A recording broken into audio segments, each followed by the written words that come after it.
Welcome to the CHDS Master's Thesis Series. With me today is Will Bierman, Field Office Director for the U.S. Citizenship and Immigration Service. Thank you, Will, for being here. Happy to be here. So, you did research on integration, better processes for integration and immigration. Can you tell us how you came across your topic? My topic was actually personal in that my wife and her family immigrated as refugees from the former Soviet Union in the early 1990s. And they were Russian speakers that were resettled in a predominantly Vietnamese neighborhood in Michigan. So that became a lot of humorous stories as the integration into their society there was colored by that Vietnamese community, but it also sparked my interest in researching that as part of my thesis. And to give us an idea of the current policies and practices and procedures, can you go over those real quick? Sure, absolutely. Essentially, the United States, since the passage of the Refugee Act of 1980, has looked at economic self-sufficiency as the marker of integration, of refugee integration, and this is somewhat problematic, particularly in free case refugees. And free case refugees are those that have no family ties to the United States, so they will be settled by determination by a volunteer organization as to where they will go in the country. They have no independent say in where they'll be resettled. So that makes resettlement and integration for free case refugees all the more difficult and all the more important, actually. So it's an area of immigration that has been extremely interesting to me, and in the U.S. the focus has always been, since the passage of the Refugee Act of 1980, on economic self-sufficiency. Do you have a job? Do you have a home? Are you sending your children to school? Are you repaying your refugee travel loans? I mean, that's one of the things that's really significant, is that we don't bring people here as refugees free of charge. We charge them for that travel, and they are obliged to start repaying that travel payment pretty early on in their resettlement. And so as you looked across the research, what method did you use? I used a case study method. I had heard of programs that were doing very well versus programs that were doing not so well in integration measures, and the measures of integration were pretty much employment. So I was looking beyond that at things like secondary migration rates. How often do refugees, once resettled, pick up and leave of their own accord somewhere else? And that's something that is fairly well measured. So that was a marker that I could look at and say, well, here's a program that doesn't have a very high success rate at preventing secondary migration. That suggests that they're not doing a particularly robust job of meeting the needs of the refugees. So using those traditional measures, employment and secondary migration, I was able to identify some programs that were really extremely well thought out and others that were not so diligent in their efforts. And what it came down to was looking at stories of the refugees themselves, honestly, those that said, I felt supported throughout the process. I felt like I have a home here. I felt that my coordinator was deeply vested and involved in my success, and so for that reason I didn't want to leave. I wanted to stay in this area. And what was surprising about what you found in your research? Well, that's interesting, because I started off with something of a preconception that it was a really terrible idea that we do not allow refugees, free case refugees anyway, the opportunity to kind of provide input into where they'll be resettled. It is a decision made externally to them. And I thought that's really problematic because refugees run the gamut, and we really should be taking their needs and interests into consideration in these life-changing decisions, but we weren't. What I found, however, through my research was that the decision as to where to resettle was far less significant in success than the robustness of the program, the length of the program, and the involvement of the community. If you had a strong community involvement and a lengthy program that was far more than just the minimal effort of, we brought you here, we gave you a place to live temporarily, now get out there and find a job. If it was really a robust network of professionals trying to make certain that every need of this refugee family was met in some form or another or addressed, then that led to far greater success rates, and it didn't matter where they were resettled necessarily. And can you give us a specific example of where it went right and perhaps maybe where it could have gone better? Well, where it went right really well was in the Salt Lake City area. And that was a decision made by the resettlement community in Salt Lake, the organizations that work there, that they were seeing that an 8 to 10 month program, which was the traditional length of time this programs operate, was inadequate for the needs of the refugees. And that the greatest benefits, the point at which refugees truly start becoming comprehensively integrated into a community and feeling they are part of the community, happens in the 12 to 24 month period. Mm-hmm. So Salt Lake City, based on its history as a settlement community for refugees, it really picked that up and said, we're going to go out, we're going to get private funding, we're going to essentially take what is the template for resettlement of 8 months and say, no, we're going to extend it to 24 months. And we are going to make certain that in those 24 months, yes, employment is important, but it is not the absolute priority. The first priority is making certain that these refugees have a certain level of integration and comfort. We want them to make certain that they take their English language courses. In some instances, we saw programs where people were having to choose between taking an English language course or working, and the focus was on, well, you need to work. You need to get that money into the home. So it was working across purposes. Salt Lake said, no, we are going to make certain that what we do first is we get people situated. Then we'll start looking at employment as a significant effort. So they really, by extending their program to 24 months, really created, and it wasn't just the length of time, but certainly that helped, but their program, coupled with the fact that it was 24 months long, created an environment where the refugees felt extremely supported, very solid in their community, and they wanted to stay. So they cut secondary migration significantly, massively, by 75%. Really? Yeah. And how did the private sector engage in those programs? How was it set up? That kind of led to the second area of study, is that there are basically three partners in refugee resettlement. There is the government working through these local organizations that they're funded by the government. And then it is the community, because ultimately these governmental programs cease, they run out time-wise. And then the community has to provide the next level of support, and the refugee themselves.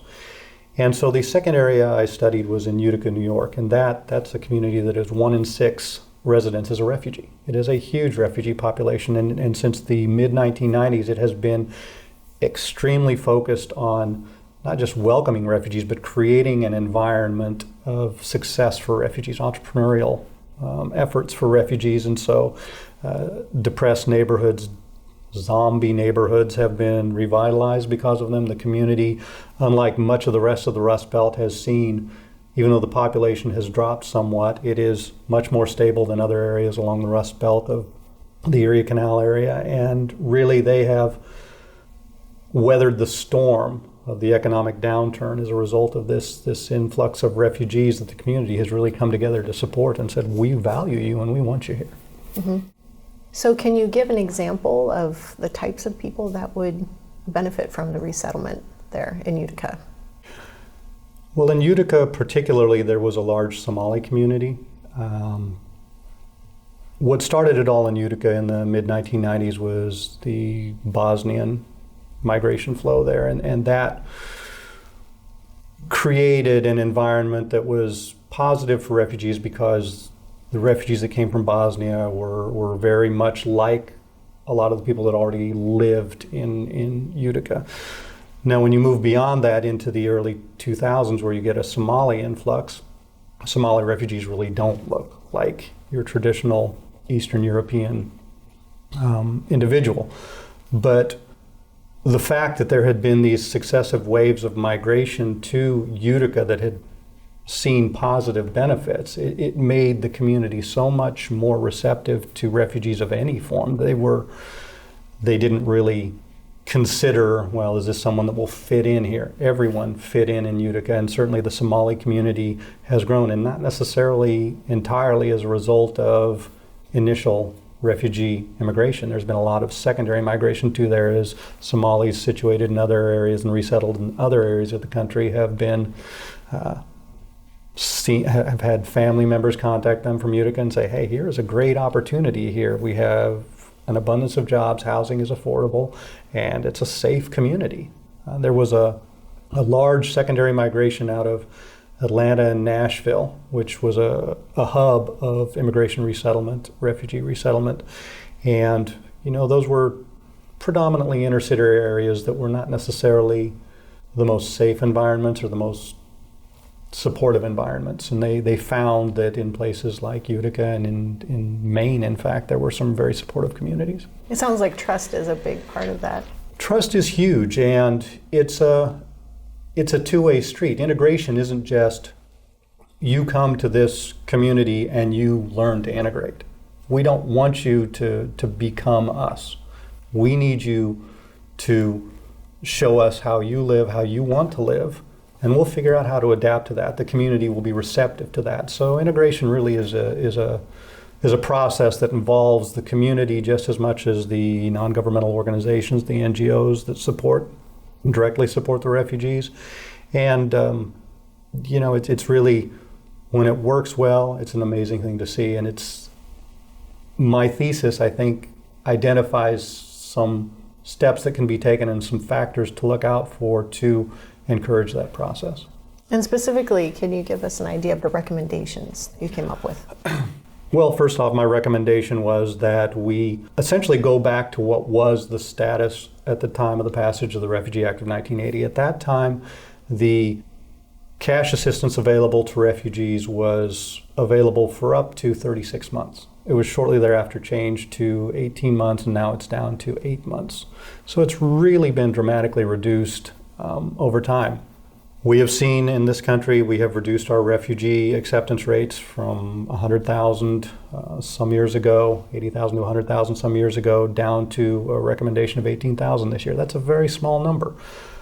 But that's also an incredible opportunity with such a limited number of refugees coming in to make certain that the ones we do allow in get the best possible resettlement effort. And so if we were to increase our assistance package to them in a manner that deprioritized employment, made it still important but not the single most significant factor to look at, but we really looked at let's figure out programs and develop these efforts to welcome them into the communities.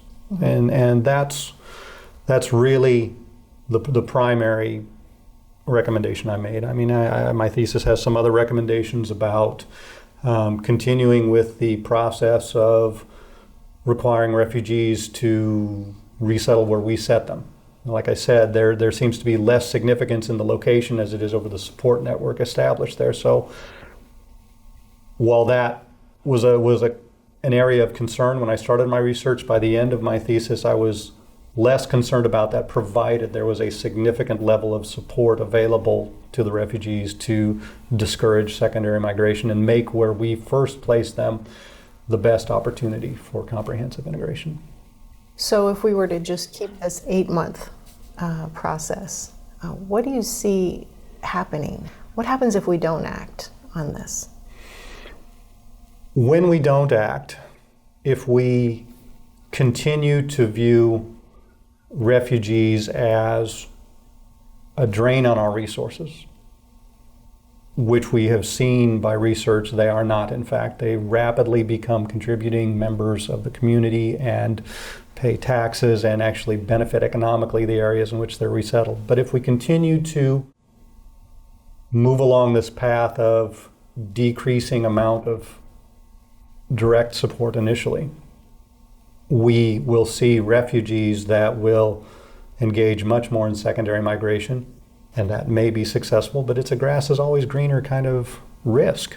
You risk leaving the area where you have an established support network and people expected and expecting to help you, to an area where communities may be overloaded with other needs already, and suddenly now there is a huge influx of refugees that they're not ready to address. So it was something that I found in the Scandinavian models, particularly in Denmark, was a very interesting policy called spatial dispersal that said essentially we're going to decide where you go, and that one of the factors in deciding where you go is it's an area where you will be in contact with Danes, not other refugees. There won't be these ethnic enclaves. And so it creates avenues of continuing communication between communities and individuals and refugees. And ultimately that's the goal. We want the refugees to feel they are members of the community, to truly become members of the communities they live in. And that only happens when the communities are able to accept that additional responsibility. And who is the audience for your thesis? Who do you want to read it? Certainly, I would hope that resettlement agency coordinators, those in the Department of State, those in Health and Human Services, those that are directly involved in identifying where refugees will be placed.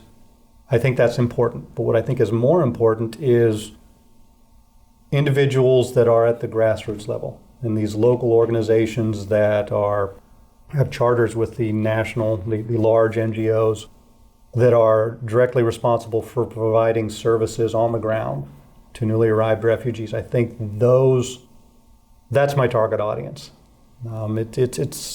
It is critical to the success of refugees that they have a program that is responsive and understands their needs, because there is not a cookie cutter approach, and every unique location and every unique refugee population has unique needs. So adaptability, flexibility, but with a structure that understands that realistically, to ensure that we get the best possible ability for comprehensive integration, it needs to be something longer than just the minimal 8 months. It needs to go to 24 months. Excellent. Great job on the research. Thank you so much for being with us today. My pleasure. Good luck. Thank you.